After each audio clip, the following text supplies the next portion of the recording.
Clase número 4. Documentos del Sistema de Gestión de Seguridad y Salud en el Trabajo. Quien te habla te saluda es el ingeniero Luis Antonio Cruzado Bartra. Yo soy ingeniero metalurgista, egresado de la Universidad Nacional de Trujillo. Cuento con estudios de maestría en gestión de riesgos ambientales y seguridad en las empresas. Soy auditor y a la vez soy evaluador de competencias laborales también, autorizado por el MINTRA. Soy consultor y capacitador en el sector minero. He trabajado o he brindado mis servicios en empresas como Yanacocha, Goldfield, Hochschild, Milpo, Poderosa, Volcan, entre otros. Realizo cursos de especialización y temas de inducción para las diferentes empresas en temas justamente HSQ para instituciones públicas e instituciones privadas como el Colegio de Ingenieros del Perú en los diferentes consejos departamentales. Tengo más de 10 años de experiencia realizando supervisiones, consultorías y ahora capacitaciones en estos temas relevantes que hoy en día demandan una gestión adecuada para evitar los accidentes, para evitar las enfermedades y evitar también la contaminación al medio ambiente. Las referencias legales y la normativa son clave y son importantes porque nos permiten nosotros tener una base de lo que se va a hablar, de lo que se va a dictaminar y compartir la información pertinente en esta capacitación. En primer lugar, tenemos como referencia legal a nuestra Constitución Política del Perú, más conocida como Carta Magna o Ley de Leyes, que justamente nos habla del derecho a la vida y a la salud de las personas. Luego contamos con la Ley 29783, que es la Ley de Seguridad y Salud en el Trabajo. Esta ley nace el 11 de agosto del año 2011 y durante todo este tiempo ha ido cambiando, ha ido modificándose. Pero para que se haya cambiado o modificado algunos artículos de la ley, es lógico que ha tenido que nacer o surgir otra ley. Esa ley es la Ley 30-222, que modifica algunos artículos de la Ley 29783. Esta Ley 29783 tiene su reglamento, que es el Decreto Supremo 005-2012. Si la ley se ha modificado con esta otra ley, significa que este decreto supremo, que es el reglamento de la ley, también ha sufrido una serie de modificatorias ya a lo largo también de este tiempo. Cuando se modifica una ley no significa que la ley quede derogada o eliminada, simplemente se ha cambiado, pero la ley y el reglamento siguen aún vigentes. Tenemos el Decreto Supremo 012 del año 2014 que nos habla de los registros únicos para accidentes de trabajo, incidentes peligrosos y enfermedades profesionales.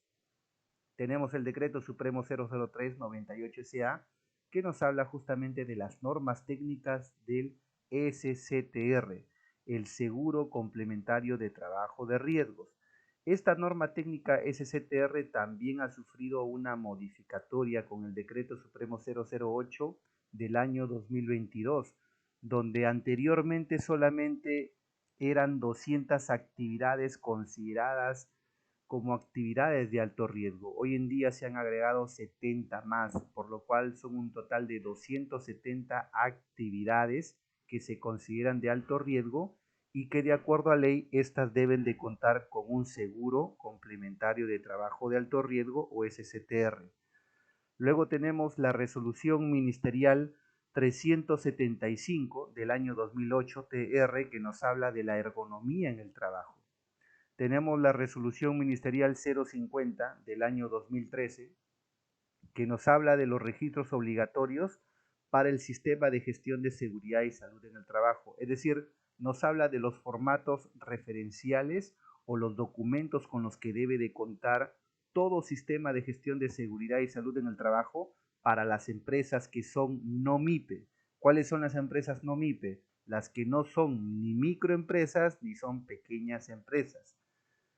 Tenemos también la resolución ministerial 085 del año 2013 TR, que nos habla de los registros simplificados, pero esta resolución ministerial, a diferencia de la anterior, sí nos habla o son destinadas para las empresas que son pequeñas y son microempresas.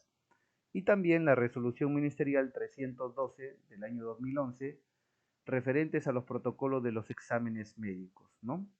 Modificada, en este caso, por la resolución ministerial 004 del año 2014, también del Ministerio de Salud.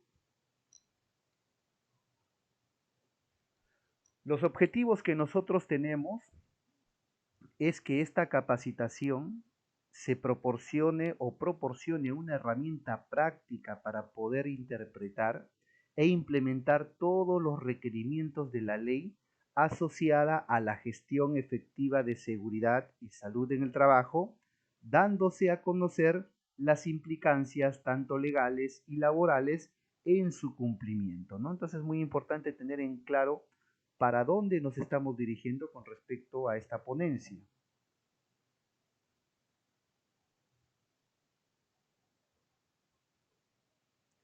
Como les había mencionado, la ley 29783, que es la ley de seguridad y salud en el trabajo, y su reglamento, que es el decreto supremo 005 del año 2012, y modificatorias, es prácticamente la ley máxima que nosotros tenemos en el país con respecto a la seguridad y salud en el trabajo.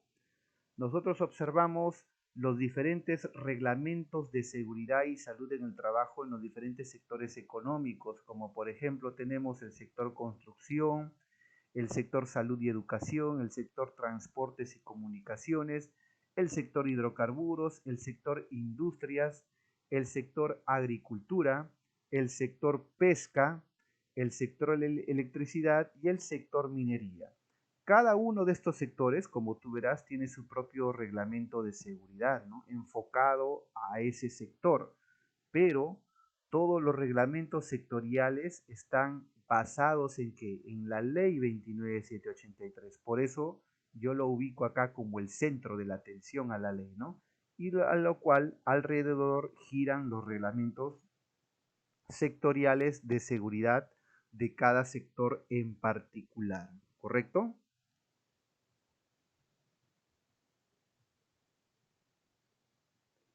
¿Cuáles son los objetivos entonces que tiene la ley 29783?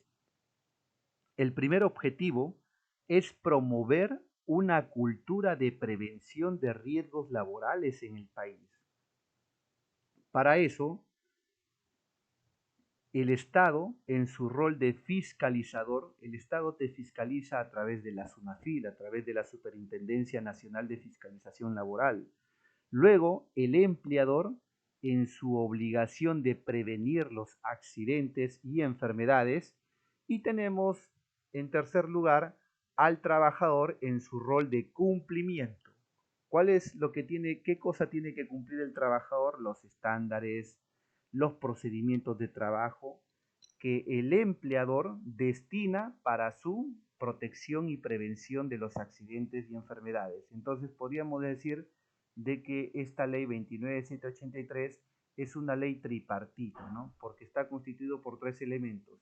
El primer elemento, que es el Estado en su rol de fiscalización, el segundo elemento, que es el empleador en su rol de prevención, y el tercer elemento, que es el trabajador en su rol de cumplimiento.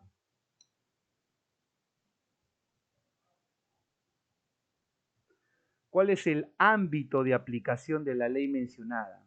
Esta ley 29783, su reglamento y modificatorias, aplica a todos los trabajadores por cuenta propia, como estamos observando, a todos los sectores de servicio, al sector público y a todos los sectores económicos.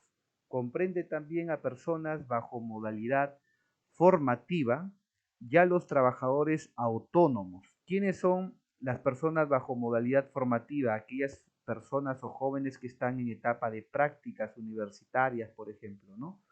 Los trabajadores autónomos son los trabajadores que no trabajan para ninguna empresa, prestan sus servicios de forma independiente.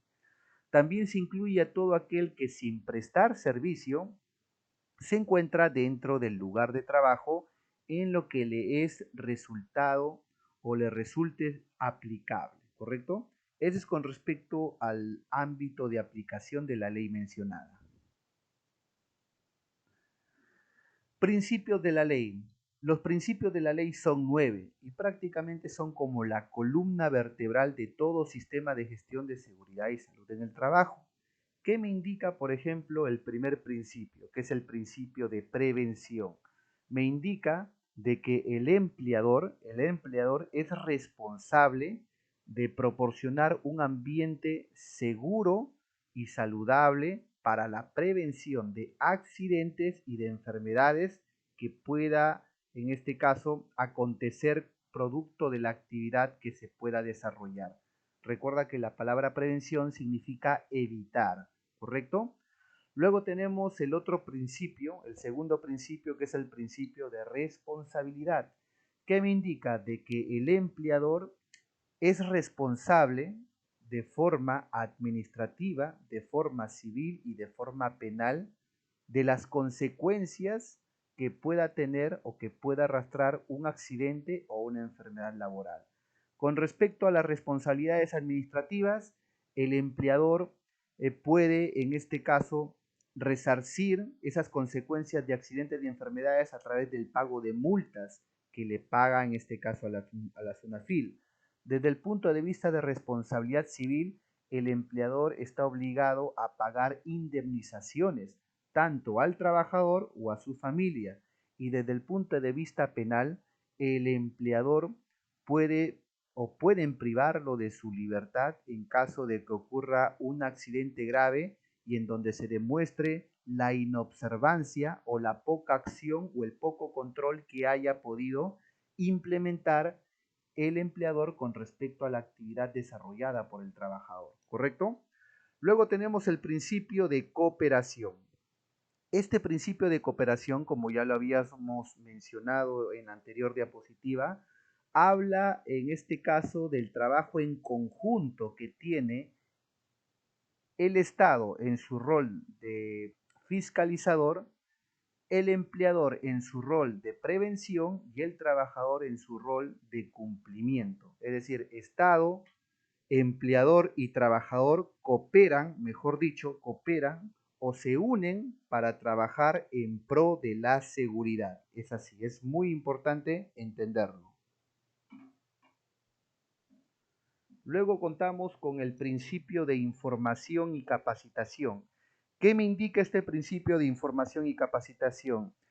Me indica de que los trabajadores tienen el derecho de ser informados y capacitados de los peligros y riesgos que tienen en su puesto de trabajo. No podemos nosotros mandar a nadie a realizar una actividad si antes no le explicamos o no le informamos qué peligros y qué riesgos va a encontrar esa persona en el frente de trabajo, ¿no? Es por eso que se realizan estos temas de inducción, de capacitación específica, etcétera. Tenemos que informar a la gente. Luego tenemos el principio de gestión integral. ¿Qué implica este principio de gestión integral? Que la gestión de seguridad de una empresa se una o se integre en una sola gestión junto con las demás gestiones que tiene la organización o la empresa, como es la gestión de calidad o la gestión medioambiental. Luego contamos con la atención integral a la salud. ¿Qué cosa me indica esta atención integral a la salud? Me indica de que el trabajador cuando se accidente o se enferme, puede recibir tratamiento, en este caso, en un centro asistencial de salud, ya sea pública o ya sea privada, ¿no? Principio de consulta y participación. Eh, Indica de que el empleador debe de consultar o consultarle al trabajador sobre la gestión de los peligros y riesgos que pudiesen desarrollarse dentro de la actividad, puesto que el trabajador es una persona con mucha experiencia y está todos los días prácticamente en convivencia con los peligros y riesgos. Los trabajadores conocen, saben. El problema del trabajador de repente es la poca comunicación, que no sabe expresar ideas, que no sabe expresar sentimientos, pero ellos conocen, saben. Y con respecto a la participación, la idea de hacer participar al trabajador dentro de un sistema de gestión de seguridad y salud en el trabajo es inmiscuirlos en los objetivos y en la cultura que tiene la organización o las empresas para prevenir los accidentes y enfermedades. Principio de primacía de la realidad. ¿Qué significa el principio de primacía de la realidad? Implica que cuando una fiscalización o una autoridad va a campo a verificar, en este caso, las actividades que sean seguras, lo que observa, lo que está observando, supera a lo que puede estar escrito en un papel. Nosotros tenemos un PETS, que es un procedimiento escrito de trabajo seguro. En el procedimiento escrito de trabajo seguro puede estar indicado la forma correcta supuestamente de hacer la actividad, pero si yo llego a campo y observo que la forma correcta supuestamente que está escrito en el papel no es la adecuada, pues simplemente yo puedo paralizar esa actividad, porque yo me baso y guío en lo que yo estoy observando en ese momento y no en lo que está escrito en el papel. Y finalmente tenemos el principio de protección. Al igual que el principio de prevención tiene el deber del empleador, en este caso, en el principio de prevención de evitar, en este caso tiene el deber de proteger. Significa de que el empleador tiene que dar todas las armas o herramientas posibles para poder afrontar una situación que se ha escapado de control y con el fin de mitigar o disminuir la severidad de las consecuencias. Acá entran a tallar los famosos planes de emergencia que tienen que tener sus brigadas. Recuerden que ningún plan de emergencia y ninguna brigada actúa si antes no sucedió nada. A eso nos enfocamos con el plan de protección, ¿no? Claves de un sistema de gestión. Para el desarrollo de una buena gestión en materia de prevención de riesgos laborales en la empresa, hay que adoptar y asumir los siguientes aspectos clave. Política preventiva de la empresa. Sirve para definir las intenciones generales, los criterios y objetivos en relación con el fin social en función de la importancia que la actividad preventiva tiene en el contexto empresarial. La política preventiva es un compromiso de todos. Organización preventiva. Es el proceso de diseñar y establecer las relaciones, responsabilidades y estructuras entre todas las personas que constituyen el conjunto social de la empresa bajo el principio de integrar la prevención a todos los niveles en todas las actividades de la misma. Planificación e implantación. Partiendo de la situación de la empresa, sirve para establecer los objetivos y métodos para implantar la política de prevención de riesgos laborales, que tiene como punto de partida la evaluación de riesgos.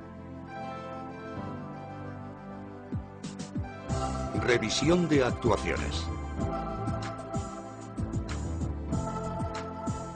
Para una gestión eficaz en prevención de riesgos laborales, es importante conocer los resultados y posibilitar la mejora del sistema. Esto se consigue mediante la autocomprobación activa de los lugares de trabajo, equipos, sustancias utilizadas, procedimientos, sistemas empleados y trabajadores implicados. Auditoría. Control externo.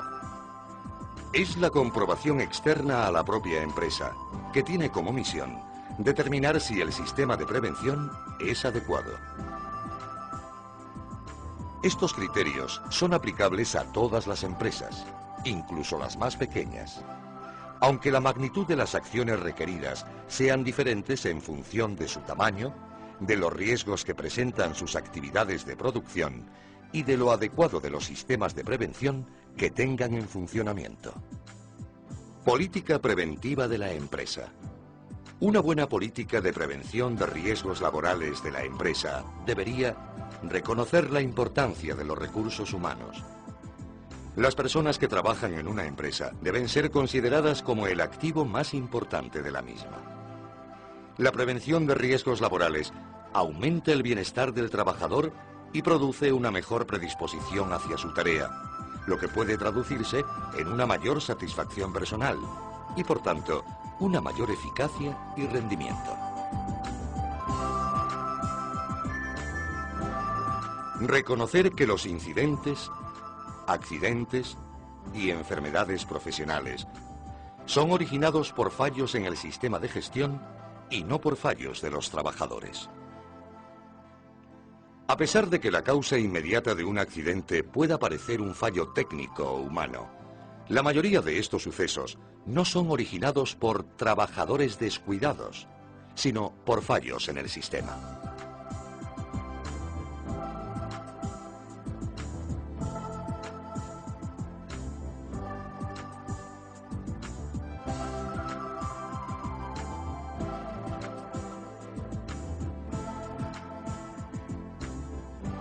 Si un trabajador resbala en una mancha de aceite, puede resultar ileso.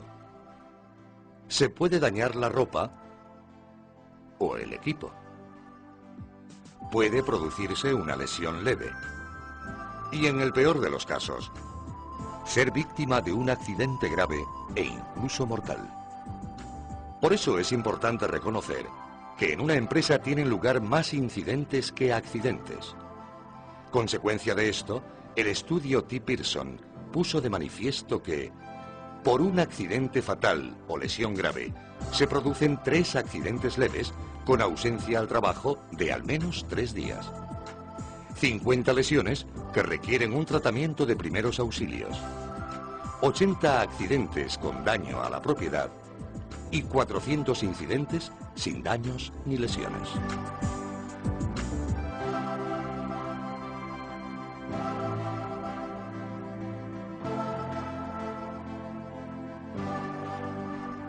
Por último, una buena política de prevención debe definir un buen sistema de control y revisión de riesgos, asignando a tal fin los medios necesarios.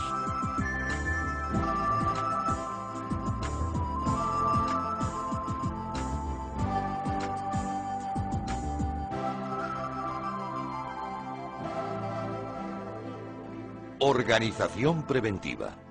Una buena organización en materia de prevención debe partir del conocimiento de la realidad de la empresa y de la necesaria coordinación entre las personas o empresas actuantes para adecuar a la misma el mejor modelo preventivo.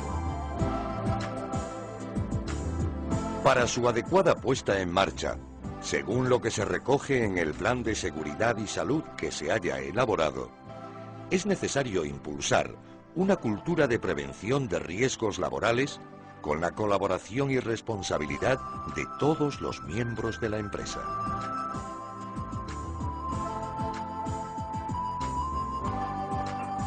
La organización de los recursos necesarios para el desarrollo de las actividades preventivas se realizará por el empresario con arreglo a alguna de las modalidades siguientes: asumiendo personalmente tal actividad, designando a uno o varios trabajadores para llevarla a cabo, constituyendo un servicio de prevención propio, recurriendo a un servicio de prevención ajeno.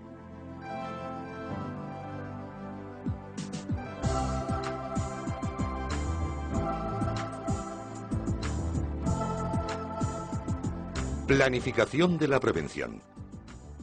Una planificación eficaz de la prevención debe desarrollarse a través de la identificación, evaluación, eliminación y control de riesgos. Por tanto, el análisis debe cubrir todas las situaciones que, en potencia, puedan ser causa de accidentes, lesiones, enfermedades profesionales o pérdidas en bienes y equipos. Una buena planificación implica el establecimiento, entre otras, de las siguientes fases. Primera, identificación y evaluación de riesgos. Desde el primer momento en que se diseña un trabajo, hay que detectar y valorar todos aquellos riesgos que puedan ser causa potencial de un daño, teniendo muy en cuenta la gravedad del peligro y la probabilidad de que ocurra. La evaluación de riesgos debe llevarse a cabo por personas capacitadas. Segunda, control de riesgos. Poniendo las medidas correctoras que se hayan deducido de la evaluación para eliminar o controlar los riesgos de acuerdo con los requisitos legales que establecen los niveles mínimos de prevención y control. Tercera, implantación y mantenimiento de medidas de control.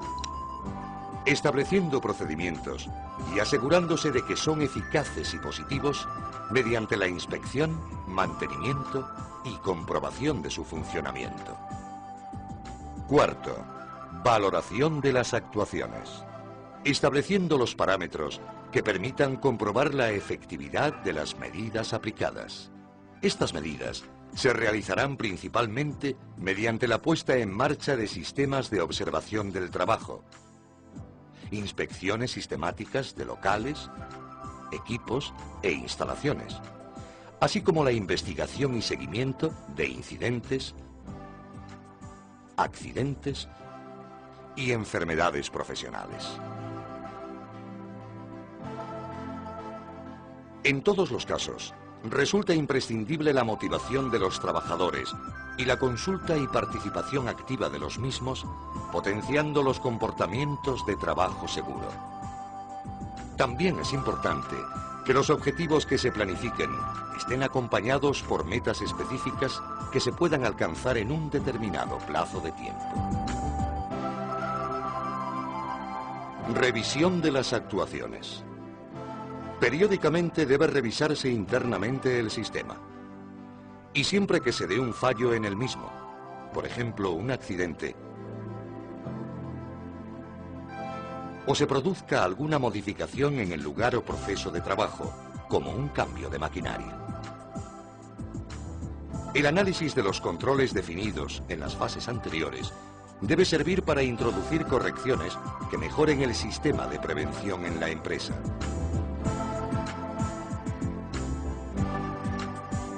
Toda esta información debe quedar documentada yendo más allá de lo estrictamente exigido por la Ley de Prevención de Riesgos Laborales.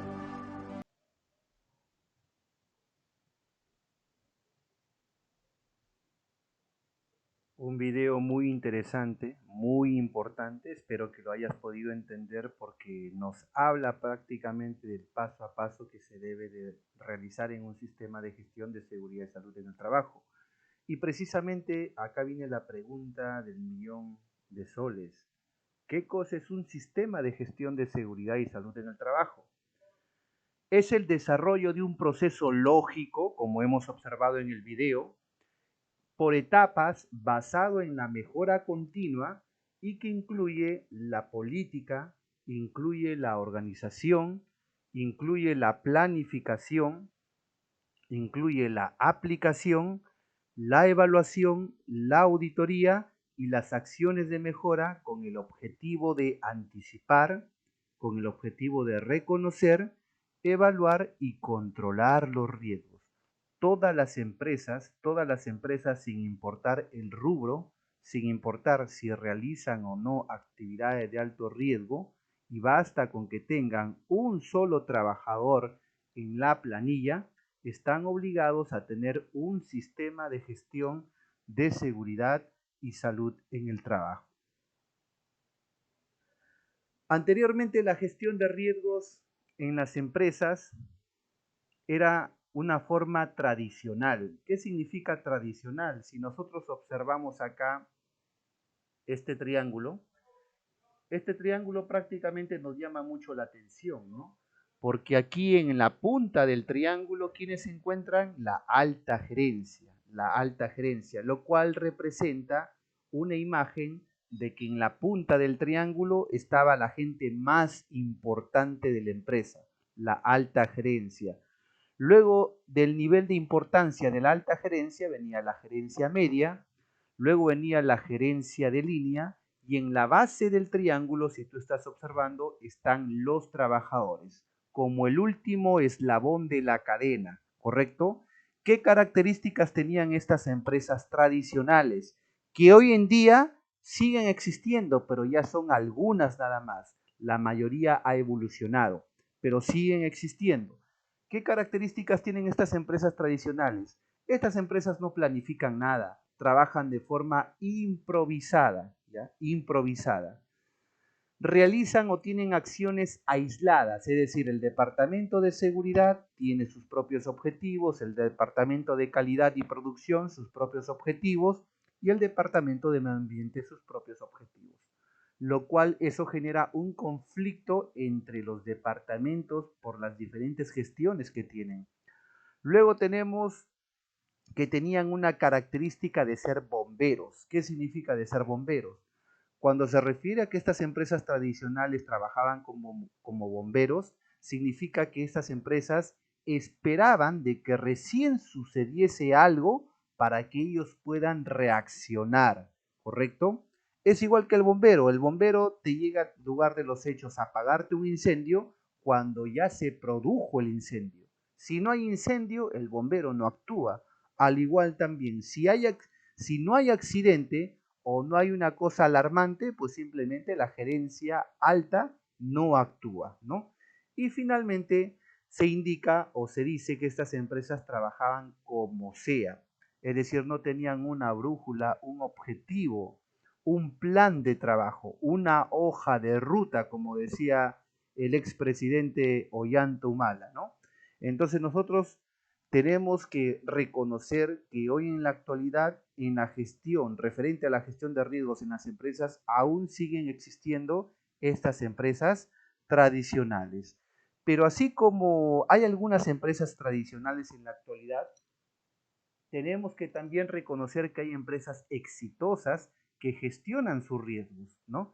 Las empresas exitosas, a diferencia de las empresas tradicionales, si ustedes se dan cuenta, tienen el triángulo invertido.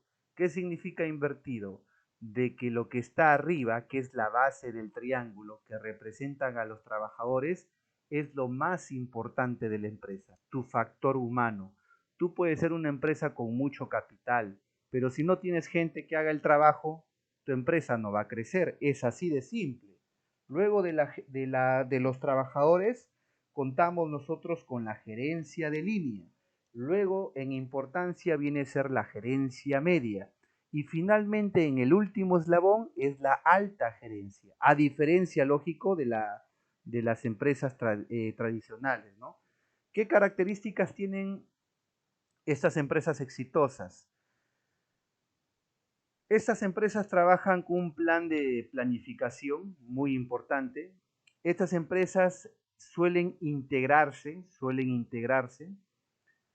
Sus gestiones internas de seguridad, medio ambiente y calidad en la producción se unen en una misma gestión, en un mismo objetivo.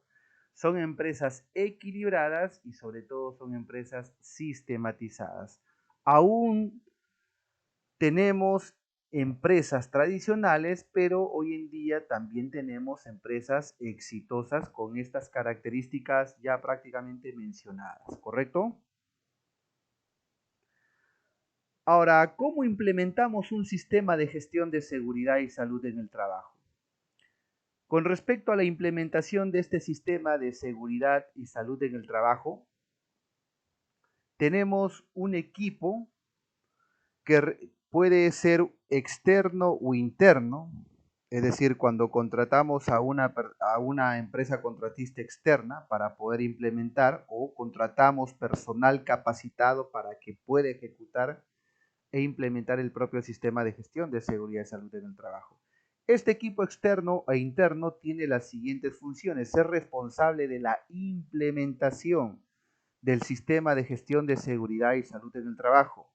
Son expertos en seguridad e higiene. En este caso, la higiene es la rama de la ingeniería que se encarga de tratar las enfermedades que son adquiridas productos de la exposición a los agentes físicos como el ruido, biológicos como los virus, las bacterias, químicos como los polvos, los gases, ergonómicos como las malas posturas y psicosociales como el estrés y que pueden afectar a la salud de las personas, ¿no? Expertos médicos para la vigilancia de la salud y expertos legales, ¿no? Porque la gestión de seguridad implica tener también roce legal con los abogados, ¿no? Por el tema de los accidentes y las enfermedades que se puedan de una u otra forma fomentar, ¿correcto?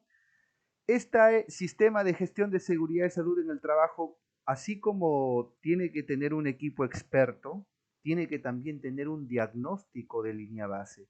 ¿Y qué cosa es el diagnóstico de línea base? Viene a ser, en este caso, el nivel de cultura o el nivel, en este caso, de cumplimiento con respecto a las normativas que tiene una empresa al inicio de sus actividades.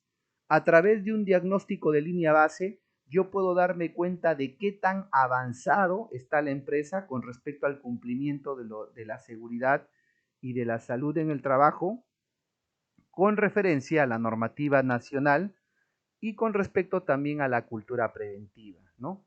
Luego tenemos los planes de acción, lo que nosotros vamos a realizar para que esta gestión realmente tenga un éxito, ¿no? Y no solamente quede en el papel.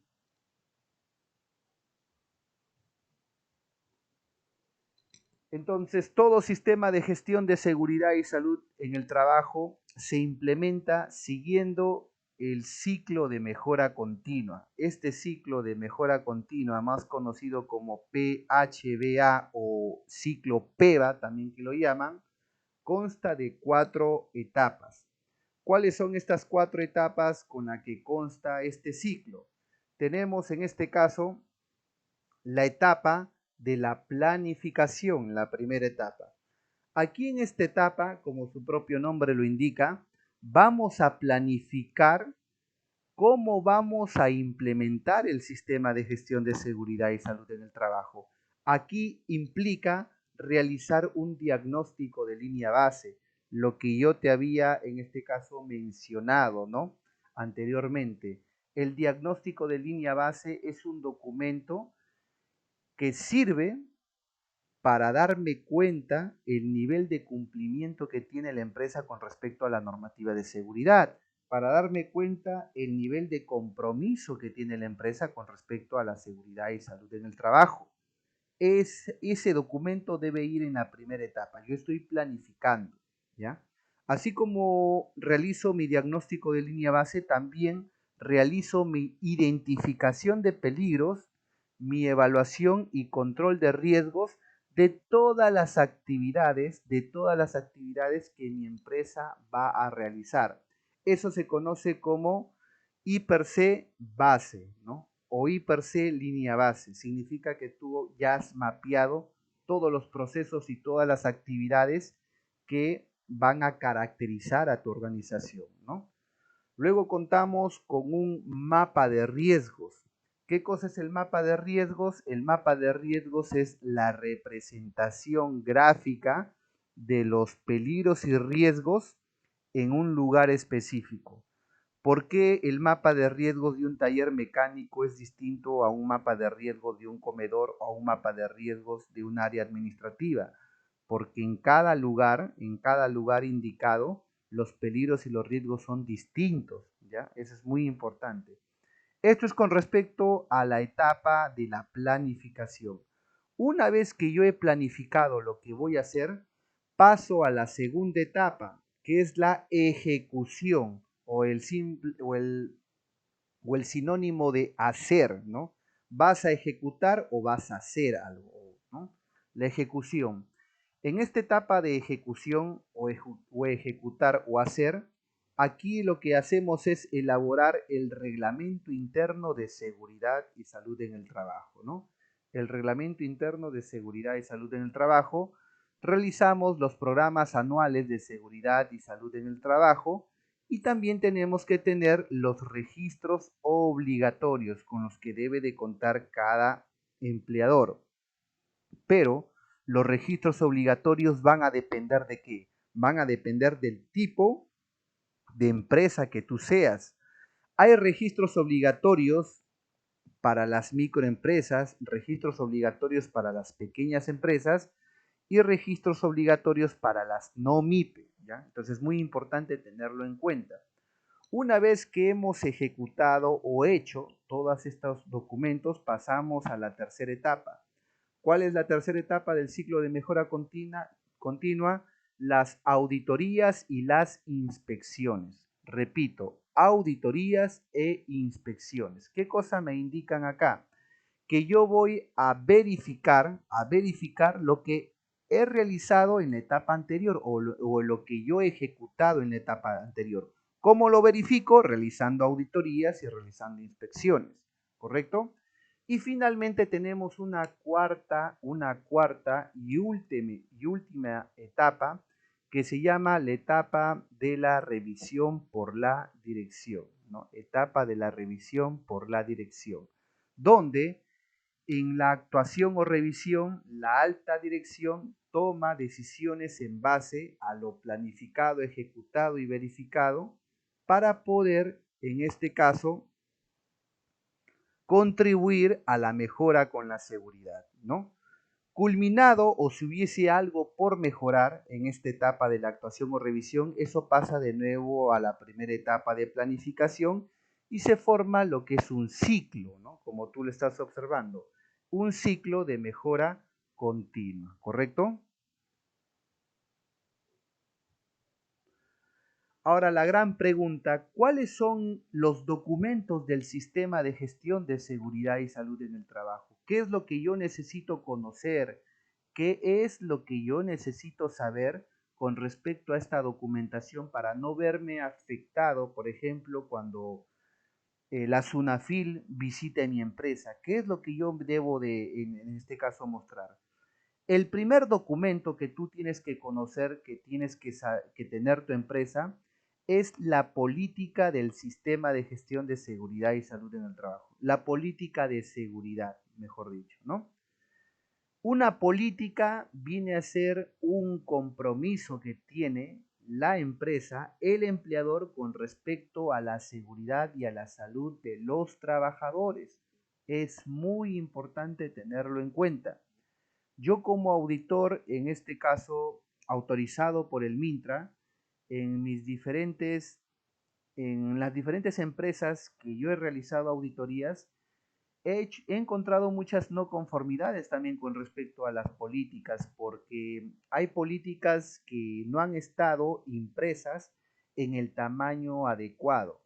Y al no estar impresas en el tamaño adecuado, incumple el primer requisito de una política, que sea visible.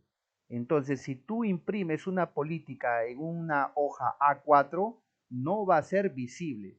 Puede estar en un lugar estratégico, sí, pero si nadie lo va a poder ver por lo que es muy pequeño, ¿de qué te sirve? Es la pregunta. Entonces, eso de ahí hay que tener mucho cuidado porque la mayoría de empresas suele cometer este grave error, ¿no? De imprimir la política en un tamaño inadecuado, ¿no? Entonces, como le estaba repitiendo, la política viene a ser un compromiso que tiene el empleador con respecto a temas de seguridad y salud en el trabajo. ¿Qué otra característica debe de tener la política? La política siempre debe estar firmada por la máxima autoridad de la empresa, la máxima autoridad de la empresa, y sobre todo debe ser actualizada, ¿no? Si estamos en el año 2023, esa política debe estar firmado de este año y por el representante actual de la empresa, ¿no? La máxima autoridad para darle esa seriedad, ese valor, esa firmeza y ese compromiso que realmente quiere, en este caso, quiere plasmar o quiere proyectar la empresa con respecto a su compromiso con la seguridad y salud en el trabajo. Continuando con la ponencia y la segunda parte, la política, como les venía diciendo, es un documento muy importante. En la política prácticamente se plasma el compromiso que tiene tu empleador con respecto a la seguridad y salud en el trabajo. Esta política se expone por escrito la que debe, por ejemplo, ser específica, apropiada a la naturaleza de la organización, concisa y clara, firmada por el empleador, difundida y accesible y actualizada y a disposición de las partes interesadas. ¿Qué significa que una política de seguridad y salud en el trabajo, por ejemplo, sea específica? Que debe ir al grano, a lo que se quiere enfocar, ¿no? Porque cuando tú una política comienzas a colocar palabras que ya están fuera de contexto, la gente, en especial el trabajador, que es en este caso al quien nosotros queremos llegar, ya no lo va a poder entender ni lo va a poder leer, ¿no? Apropiada a la naturaleza, debe estar acorde a las características de las actividades que se van a desarrollar dentro de la organización. No todas las empresas realizan las mismas actividades. Debe ser concisa y clara. ¿Qué significa concisa y clara? Concisa significa que sea resumida y que vaya al grano, ¿no? Que vaya al grano, que se entienda, que el trabajador exactamente cuando lo lea capture el mensaje que quiere en este caso difundir la alta gerencia. Firmada por el empleador. ¿Por qué tiene que estar firmado por el empleador o la máxima autoridad? Para que tenga ese peso, ese valor, ese documento, ¿no? ¿Por qué tiene que ser difundida y accesible? Porque difundida porque necesitamos de que todo el mundo sepa, se entere que hay una política y a qué quiere enfocar la alta gerencia, la gestión de seguridad y salud en el trabajo. Y accesible que esté a vista y paciencia de todo el mundo. Es decir, que cualquier persona o trabajador dentro de la organización pueda tener acceso a ella, ¿no? Y sobre todo debe ser actualizada y a disposición de las partes interesadas. ¿Quiénes son las partes interesadas? Son los propios trabajadores y las fiscalizaciones o los fiscalizadores que pueden demandar la política para asegurarse cuáles son los objetivos y los compromisos a los cuales en este caso el empleador va a asumir, ¿no? Y actualizada porque no podemos trabajar con un documento que no corresponde al año donde nos encontramos, ¿no? Entonces, esta política de seguridad y salud en el trabajo es el primer documento que debe estar en un lugar visible y accesible, ¿no? Mayormente una política de seguridad y salud en el trabajo lo encontramos al ingreso de la organización, ¿no? Al ingreso de la organización, para que todo el mundo lo pueda leer, lo pueda ver, lo pueda observar, ¿correcto? Entonces tenemos nuestro primer documento del sistema de gestión, que es la política de seguridad y salud en el trabajo. Luego contamos con la identificación de peligros, evaluación de riesgos y sus respectivos controles, que es la matriz del IPRC. La matriz del IPRC es el otro documento que debe estar a vista y paciencia de todas las personas y es el documento de repente clave o es el documento que se necesita tener sí o sí en el inicio de todas las actividades, ¿no? En esta identificación de peligros, nosotros vamos a observar, observar las actividades que hace la persona para poder identificar cuáles son los actos y las condiciones que pudiesen llevarlos a un accidente o a un incidente. Luego de haber identificado los peligros, vamos a evaluar los riesgos. ¿Qué tan, en este caso, qué tan grave es ese riesgo en tal caso llegase lógico a acontecer, ¿no? Si es un riesgo alto, es un riesgo medio o es un riesgo bajo, ¿no? Y finalmente el control. El control viene a ser la barrera que se utiliza para eliminar, para sustituir, para colocarle controles de ingeniería, controles administrativos o por último el uso de equipo de protección personal a los riesgos y peligros y de este modo puedan evitarse o puedan mitigarse, ¿correcto? Entonces es muy importante tenerlo en cuenta. Nosotros tenemos tres modelos de matriz de I per C, según la resolución ministerial 050 del año 2013 y según la resolución ministerial 082 también del año 2013. Recuerden de que estas resoluciones ministeriales que estoy en este caso señalando, la primera nos sirve para tener en cuenta los documentos referenciales que nosotros tenemos que tener con respecto a la implementación de un sistema de gestión de seguridad y salud en el trabajo, pero para las empresas que no son MIPE. ¿Cuáles son las empresas que no son MIPE? Son en este caso las medianas empresas y las grandes empresas. Y la segunda resolución ministerial 082 del año 2013 son los documentos referenciales que todo sistema de gestión debe de tener, pero para las microempresas y pequeñas empresas, ¿no? Entonces, estamos observando nosotros una matriz, se le conoce o se le llama matemáticamente matriz porque en cada cuadro va a representar pues una serie de números, ¿no? La principal característica de la matriz es la coloración que tienen. Si ustedes están observando, se maneja en una matriz, dependiendo el tipo de matriz, en este caso el I per C de línea base, maneja un color verde para representar a los riesgos triviales y tolerables, un amarillo para los riesgos moderados, un rojo para representar a los riesgos altos y un naranja para representar a los riesgos intolerables, ¿no? Entonces, esta matriz está prácticamente representada por una fila donde vamos a denominar niveles de consecuencia y una columna donde vamos a denominar niveles de probabilidad, como estamos observando. Las consecuencias tienen tres niveles: extremadamente dañino, dañino y levemente dañino, al igual que las probabilidades. Rara vez que suceda, de vez en cuando que suceda y frecuentemente que suceda. Entonces, ¿cómo yo manejo esta matriz de I per C?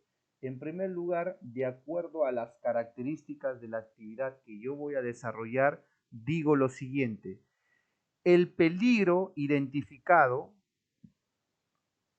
tiene un nivel de riesgo. Ese riesgo que puede suceder como producto de ese peligro que se encuentra ahí, ¿qué tipo de consecuencia puede tener hacia la persona?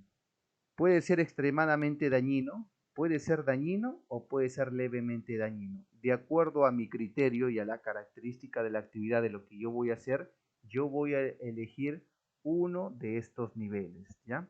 Vamos a suponer de que yo elija el nivel dañino y esa elección lo hago de acuerdo a mi criterio y a mi experiencia que yo tengo con respecto a ese trabajo. Entonces lo que hago es trazar una línea vertical, ¿correcto? Una línea vertical. Así como he elegido yo un nivel de consecuencia, ahora voy a elegir un nivel de probabilidad. Y digo lo siguiente: qué tan probable es que ocurra ese riesgo para esa actividad? Rara vez que suceda, de vez en cuando que suceda o frecuentemente que suceda. Entonces, así como he elegido un nivel de consecuencia, voy a elegir un nivel de probabilidad.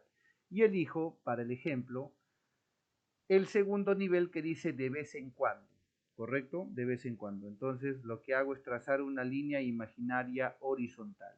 La línea imaginaria horizontal se cruza con la línea imaginaria vertical. En la intersección o en el cruce de ambas líneas, como estoy viendo aquí que ha intersectado, se indica que ese es el nivel de riesgo para esa actividad, ¿correcto? Significa que es un riesgo moderado. Entonces, la matriz del I per C es el segundo documento importante que nosotros debemos también exhibirlo y colocarlo en un ambiente donde esté a vista y paciencia de todo el mundo. Luego tenemos lo que conocemos como mapa de riesgos, que es el tercer documento, y es el documento que también se exige que esté en un lugar visible, el mapa de riesgos. El mapa de riesgos, como ustedes lo podrán ver, es una representación gráfica de un lugar, ¿no? Una representación gráfica de un lugar donde se va a colocar los distintos riesgos que tiene ese lugar con respecto a las actividades que se realizan, ¿no? Acá tenemos un riesgo de advertencia, por eso tenemos un triángulo, ¿no?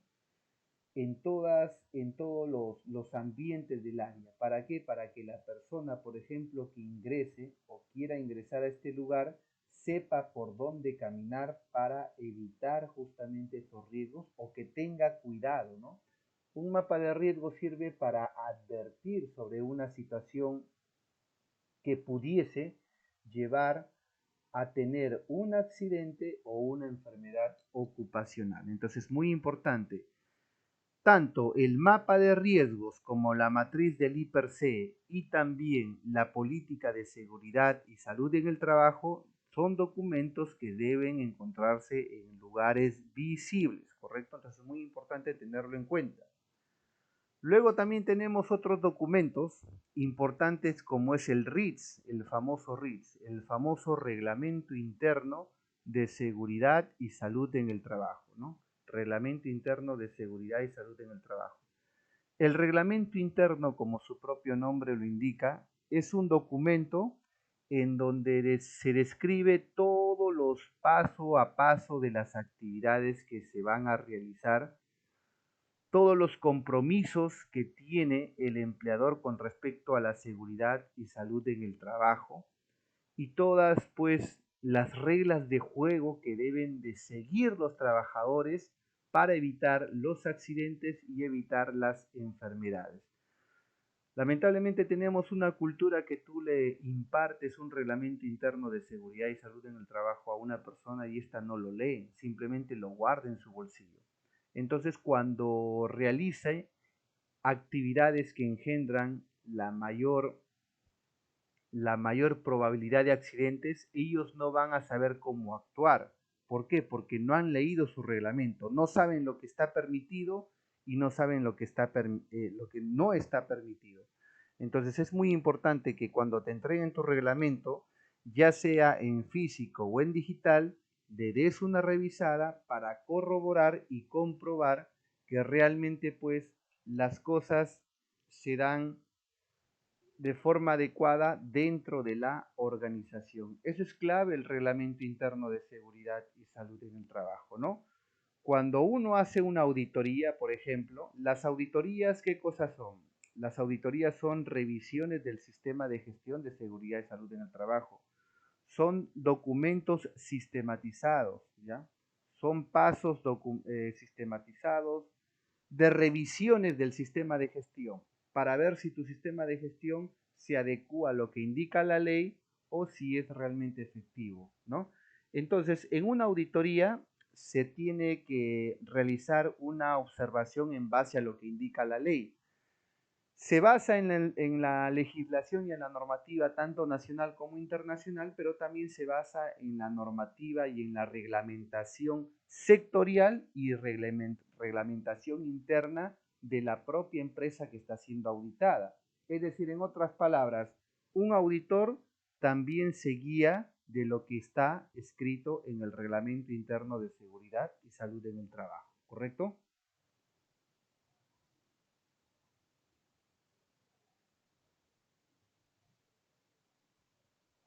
Luego tenemos el quinto documento, que es la planificación de actividades preventivas. ¿Qué significa la planificación de actividades preventivas?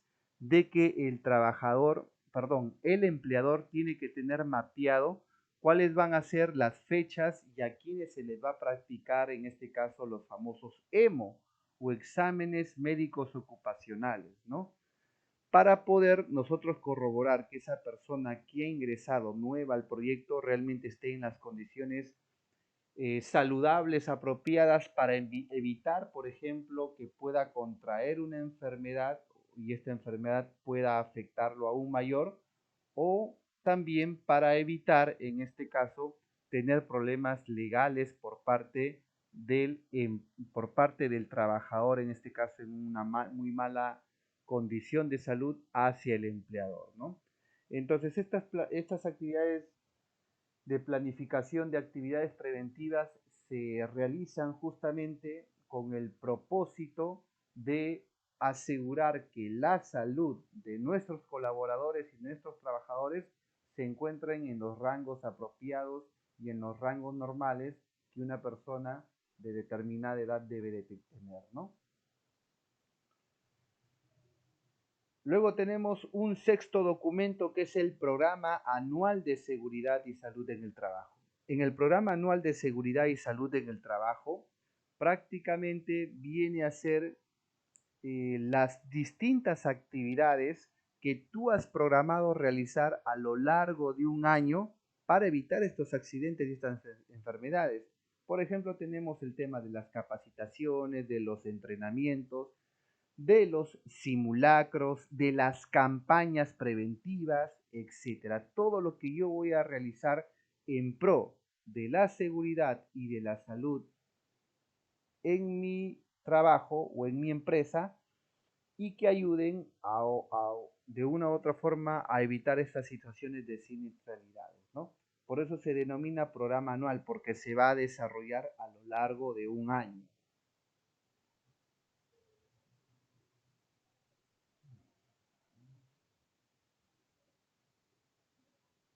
Entonces, a la gran pregunta, ¿cuáles son los registros obligatorios del propio sistema de gestión de seguridad y salud en el trabajo? Como lo habíamos indicado, los registros obligatorios del sistema de gestión de seguridad y salud en el trabajo varían de acuerdo al tipo de empresas. Para las microempresas, si ustedes se dan cuenta, solamente son 3 registros obligatorios. Para las pequeñas empresas son 5 y para las empresas generales son 8, ¿correcto? Este modelo de registros obligatorios lo podemos nosotros encontrar como referencia en la resolución ministerial 050 del año 2013, ¿ya? ¿Qué me indica con respecto a la microempresa? ¿Cómo saber si una empresa es micro? ¿Cómo saber si una empresa es pequeña? ¿O cómo saber si una empresa es general? La clasificación del tamaño de una empresa se da más que todo por, por los montos o las ventas declaradas a la SUNAT. De 0 hasta menos de 150 UITs, unidades impositivas tributarias, se considerará o se considera una microempresa, ¿correcto? De 150 hasta las 1700 UIT se considera una pequeña empresa. Y más de 1700 UITs se considera una empresa del régimen general, ¿correcto? Entonces es muy importante en primer lugar conocer o saber de qué tamaño es tu empresa, porque de acuerdo al tamaño de la empresa van a ser las fiscalizaciones y en esas fiscalizaciones te tienen que pedir solamente la documentación que te corresponda, ¿no? En este caso, para las empresas, para las microempresas, hay 3 registros obligatorios.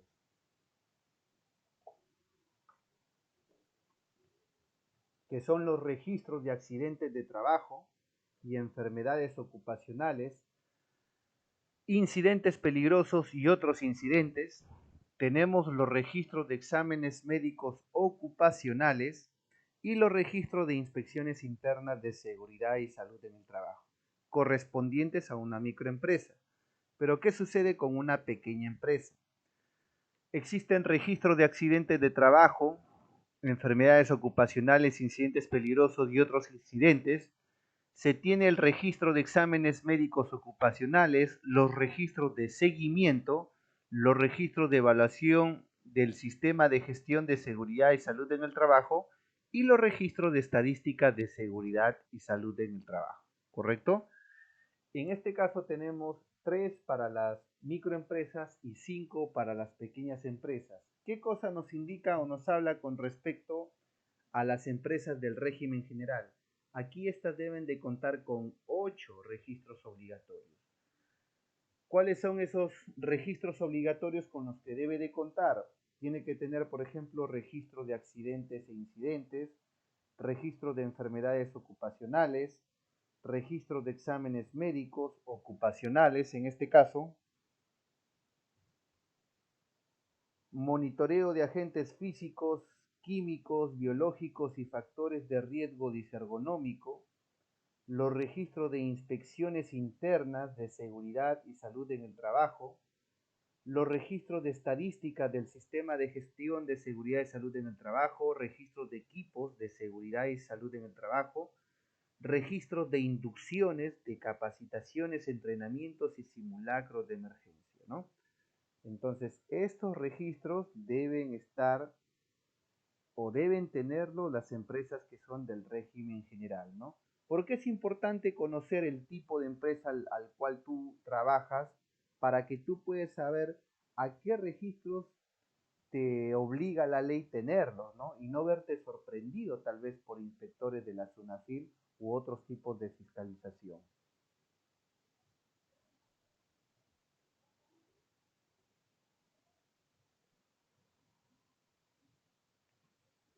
¿Qué nos dice con respecto al Comité de Seguridad y Salud en el Trabajo? El Comité de Seguridad y Salud en el Trabajo, en primer lugar, es un órgano bipartito y paritario. ¿Por qué se le llama bipartito y paritario? Bipartito es porque está constituido por representantes tanto del empleador como representantes tanto del trabajador. ¿Por qué se le dice paritario?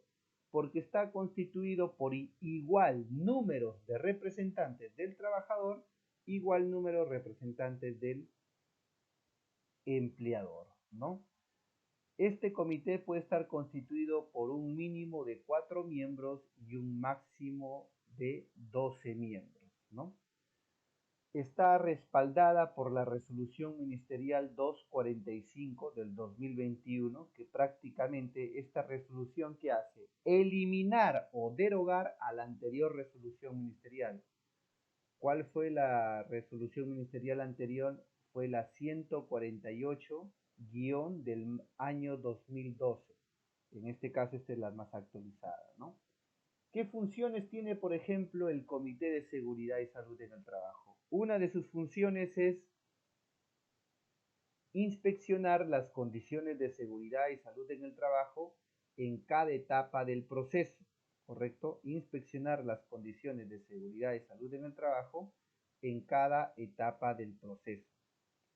Fomentar también una cultura de prevención de riesgos laborales, ¿no? Es importante que se fomente esta cultura de prevención de riesgos laborales, lógico, en todos los niveles, ¿no? Cuando hablamos de cultura de prevención laboral, no solamente lo debe de tener el trabajador, sino también la alta gerencia, los gerentes, ¿no? Las personas que trabajan, pues, o son trabajadores de confianza, ¿no? Entonces, es muy importante.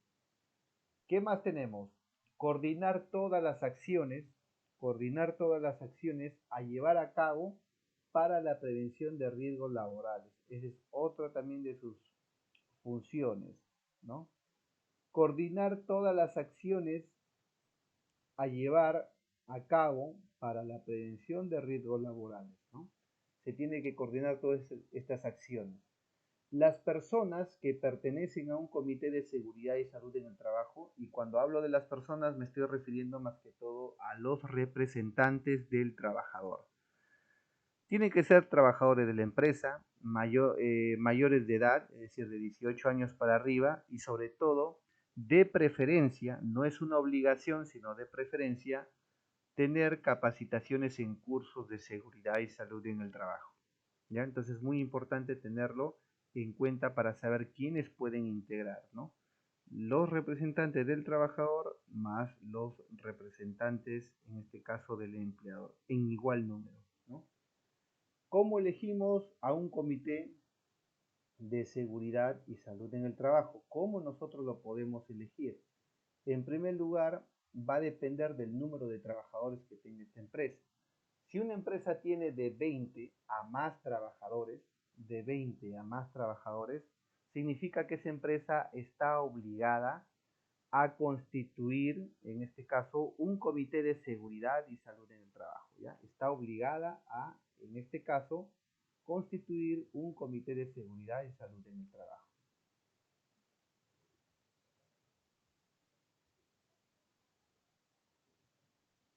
Se debe de tener en este caso los documentos del proceso electoral. ¿Cómo elijo yo a los representantes del trabajador ante el comité? Por sufragio secreto, ¿no? Tal como elegimos nosotros a los alcaldes o a los candidatos a la presidencia de la República, donde tú asistes, por ejemplo, a un colegio, entregas tu DNI y luego te dan un ánfora y marcas y luego ese papel marcado introduces, esa es tu votación. Lo mismo sucede aquí para el caso del supervisor de seguridad y salud en el trabajo y del propio comité de seguridad y salud en el trabajo, ¿no? Recuerden que comité a partir de 20 o más trabajadores.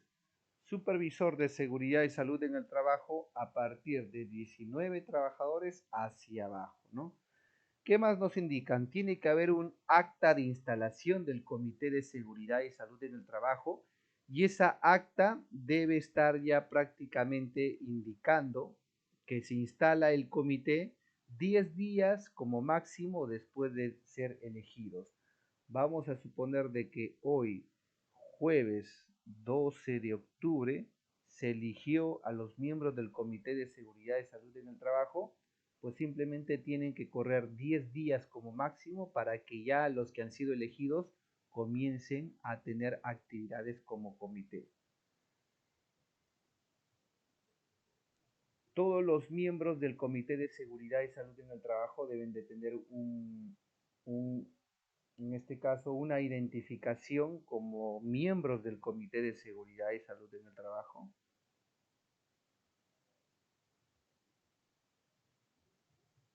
Y lógico tener un registro de capacitaciones del Comité de Seguridad y Salud en el Trabajo. La ley me indica de que mi empresa debe de capacitarme a mí 4 veces como mínimo al año, pero los miembros de un comité de seguridad y salud en el trabajo, aparte de esas cuatro capacitaciones mínimas, ellos deben de llevar capacitaciones especializadas y enfocadas en sus funciones, ¿no?, que van a realizar. Por eso es muy importante elegir a personas que conozcan. Eso es lo importante, pero no es lo obligatorio, porque si un trabajador es elegido representante de los trabajadores y no conoce de temas de seguridad, el empleador tiene la obligación de capacitar, ¿ya?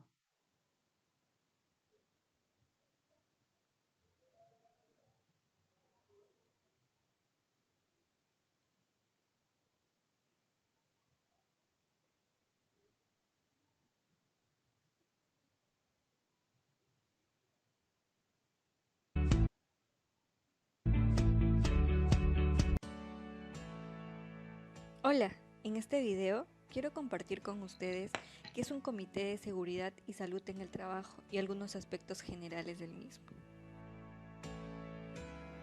Empecemos. ¿Qué es un comité de seguridad y salud en el trabajo? Es un órgano bipartito y paritario, constituido por representantes del empleador y de los trabajadores, con las facultades y obligaciones previstas por la legislación y la práctica nacional, destinado a la consulta regular y periódica de las actuaciones del empleador en materia de prevención de riesgos. Composición del Comité de Seguridad y Salud en el Trabajo. Bipartito. Se refiere a que tiene que estar constituido por representantes tanto del empleador como de los trabajadores. Paritario. Se refiere a que tiene que estar constituido por el igual número de representantes tanto del empleador como de los trabajadores. ¿Cuándo se conforma un comité de seguridad y salud en el trabajo? Cuando la empresa está constituida por 20 o más trabajadores.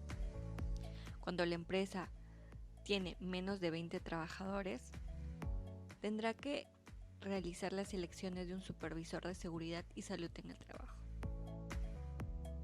El mandato que debe tener el Comité de Seguridad y Salud en el Trabajo, mínimo 1 año, máximo 2 años. Número de miembros del comité. Cuando la empresa tiene de 20 a 100 trabajadores, los miembros del comité como mínimo son 4. Es decir, 2 titulares y 2 suplentes como representante de los trabajadores, 2 titulares y 2 suplentes como representantes del empleador. Cuando la empresa tiene más de 100 trabajadores, los miembros del comité como mínimo son 6 y al menos 2 miembros adicionales por cada 100 trabajadores hasta un máximo de 12 miembros. Es decir, de 3 hasta 6 titulares, de 3 hasta 6 suplentes como representante de los trabajadores, de 3 hasta 6 titulares, de 3 hasta 6 suplentes como representante del empleador. Estructura del comité. Está conformado por presidente, secretario y los demás miembros. Presidente. Elegido por el comité entre sus representantes. Encargado de convocar, presidir y dirigir las reuniones del comité. Facilita la aplicación y vigencia de los acuerdos. Representa al comité ante el empleador. Secretario. Es el responsable de los servicios de seguridad y salud en el trabajo o uno de los miembros del comité elegido por consenso. Encargado de las labores administrativas del comité. Los miembros son los demás integrantes del comité. Aportan iniciativas propias o de los trabajadores para ser evaluadas. Son los encargados de fomentar y hacer cumplir las disposiciones o acuerdos. Responsabilidades del empleador. En este caso, en el sistema de gestión de seguridad y salud en el trabajo, en el artículo 35. ¿Qué cosa me indica? Entregar al trabajador una copia del reglamento interno de seguridad y salud en el trabajo, realizar no menos de 4 capacitaciones anuales en materia de seguridad y salud en el trabajo,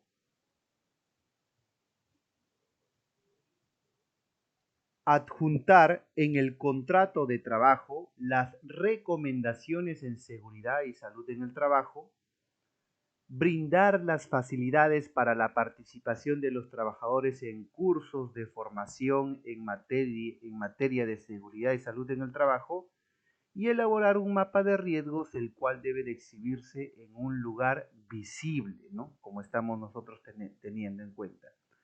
Cuando tú le entregas un reglamento interno de seguridad y salud en el trabajo al trabajador, tú tienes que entregarle, en este caso, con una documentación donde el trabajador esté indicando y firmando que ha recibido el reglamento interno. Este reglamento interno puede ser entregado en físico o puede ser entregado en forma virtual también, ¿no? Cuando nos indica realizar no menos de 4 capacitaciones anuales en materia de seguridad y salud en el trabajo, la ley acá tiene un vacío. Te indica cuántas capacitaciones mínimas al año, pero no te indica la duración que éstas deben de tener. ¿Se debe de adjuntar en el trabajo, al contrato de trabajo, las recomendaciones de seguridad? Sí, ¿correcto? Sí. Y si es que no se adjunta en el contrato de trabajo en forma física, se debe de enviar en forma también virtual al correo del trabajador, ¿no? Y sobre todo, brindar facilidades para la participación de los trabajadores en cursos de formación en materia de seguridad y salud en el trabajo, ¿no? Y por supuesto la elaboración de un mapa de riesgos, el cual debe de exhibirse en un lugar visible. ¿Por qué en un lugar visible? Porque todas las personas antes de ingresar a una determinada área tienen que conocer y saber a qué riesgos ellos se están exponiendo.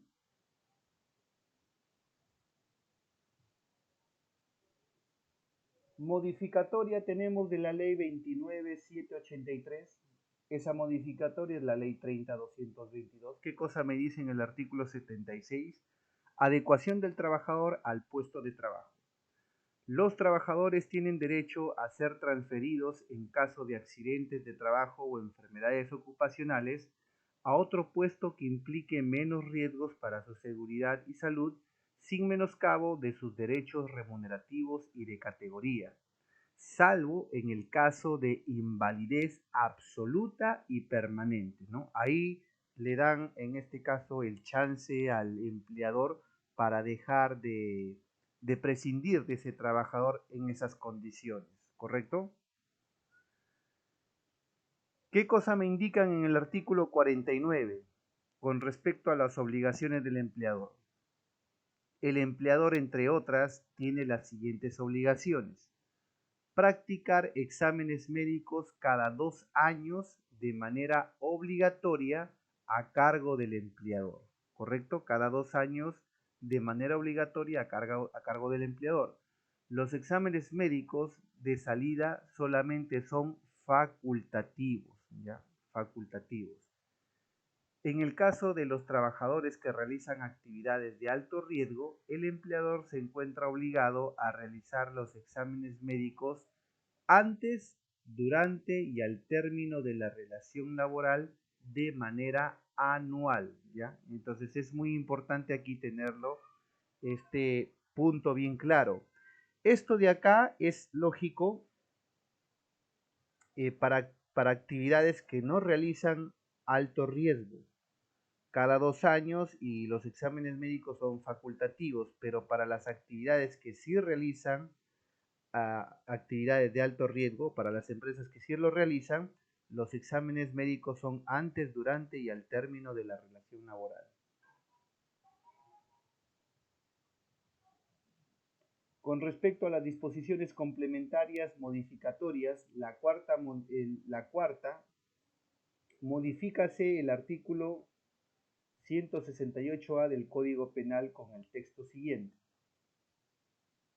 por inobservancia, estando legalmente obligado, será reprimido con pena privativa de la libertad no menor de 1 ni mayor de 4 años, nos están indicando, ¿no?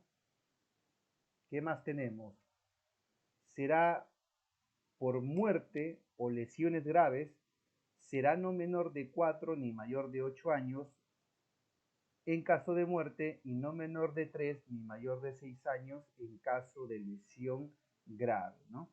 Entonces esto de acá también hay que tenerlo en cuenta, porque ya ha habido casos ya de representantes legales de la empresa que se han visto privados de la libertad, ¿correcto?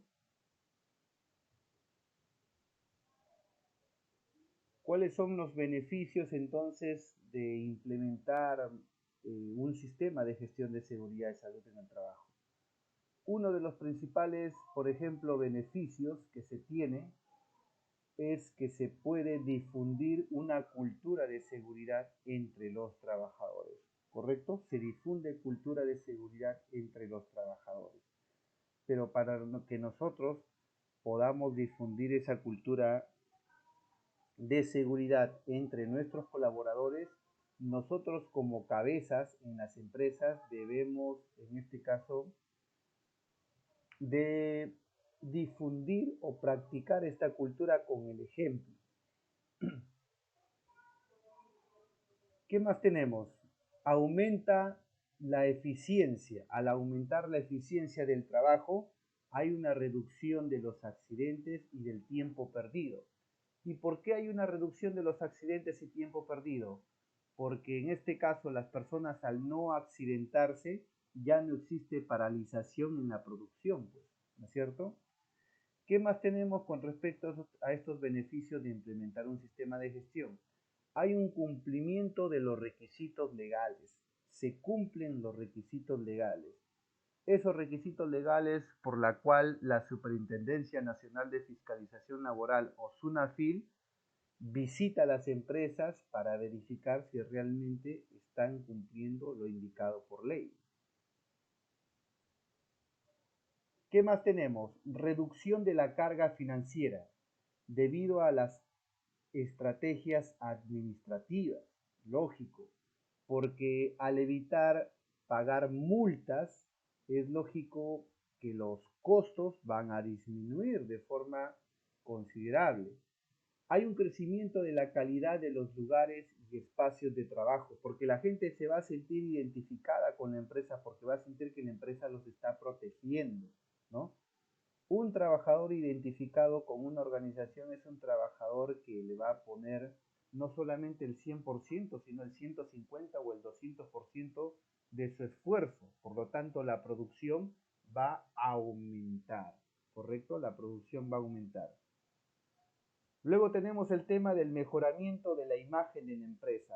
La empresa, al evitar accidentes o reducir enfermedades o evitarlos también, mejora su imagen corporativa, su imagen empresarial.